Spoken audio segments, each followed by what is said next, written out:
তো দেখো রান্না আমার হয়ে গেল। মাংসটা ফুটলেই হয়ে যায়, বেশি কিছু তো রান্না না, একদম রেডিমেডভাবেই মাংস করলাম। আদা রসুনের পেস্ট কিনে নিয়ে এসে করা হলো।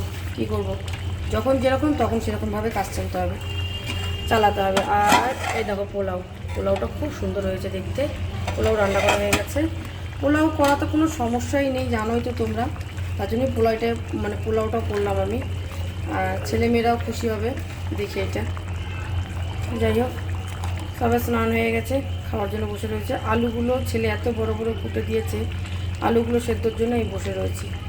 সবই ভালো। রান্নাঘরটা দেখো একটু, পাঁচিলটা কতটা নোংরা, পাঁচিলটার জন্য আমার পছন্দ হয়নি। রান্নাঘরের পাঁচিলটা একদম ভালো না।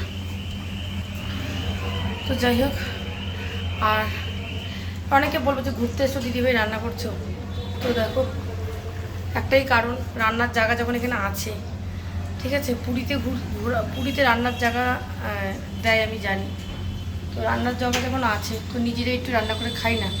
বাড়িতে তো রান্না করি, এখানে একটু রান্না করলে অসুবিধা কী? আর সেরকম তো কিছু রান্না করছি না, যা করছি একরকম রান্নাই করছি। ভাত কিংবা এসে এই মাংস ভাত এরকম একটা রান্না করছি। কালকে যেরকম ডাল সেদ্ধ আলু সেদ্ধ খেয়েছি না, আলু সেদ্ধতে ঘি দিয়ে ভাত খেয়েছি গোবিন্দভোগের চাল দিয়ে।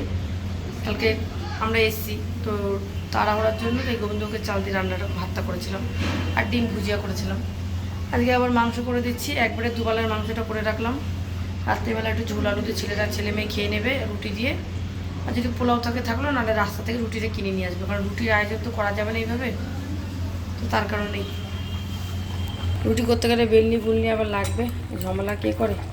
আর যেহেতু আমরা ভাত খাই না ওই রাত্রিবেলা, কেউ সমস্যা হয়ে যায়। মাংস হয়ে গেছে, আলুটা সেদ্ধর জন্য দাঁড়িয়ে রয়েছি। চলো তাহলে এটা হয়ে নিক।